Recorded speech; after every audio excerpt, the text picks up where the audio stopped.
Personeli shëndetësor në Shkodër ende nuk ka marrë pagën e muajit dhjetor. Kjo situatë problematike sipas kreut të sindikatës së shëndetësisë Paulo Kaceri përsëritet çdo vit dhe porondon ndjeshëm kushtet ekonomike të punojësve të shëndetësisë. Ai thekson se një pjesë e madhe e personelit përballet me vështirësi financiare, ndërkohë që nuk kanë përfituar as pagën e 13 dhe as shpërblimin e fundvitit.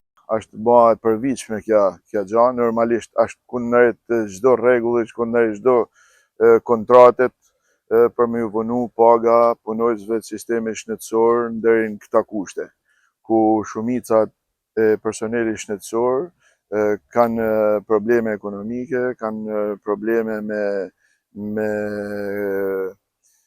kredite marrëna nëpër banka dhe gjithë secili prej tyre kërkon që pagat i dalit në kohën dhe në datën e duhur, ashtu siç duhet për me kanë.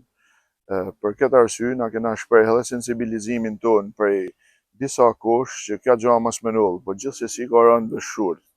Përveç kësaj, unë shpreh edhe problematika tjera, të cilat ja kena nisë edhe Ministri i Shëndetësisë për pagën e 13 dhe për shpërblimin e fundvitit, kur në asnjë vit nuk janë bërë të mujtuna asnjëna as tjetra, ashtu siç i marrin edhe institucionet tjera.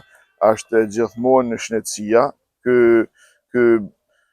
ky sektor në fakt shumë i rëndësishëm për qytetin e Shkodrës, gjithmonë alon masdoret në këta pika. Sipas Kacerit, sektori i shëndetësisë është lënë pas dore prej vitesh, ndërsa shprehet se punojësit ndihen të zhgënjur dhe braktisur në shumë aspekte, përfshirë trajtimin financiar dhe kushtet e punës.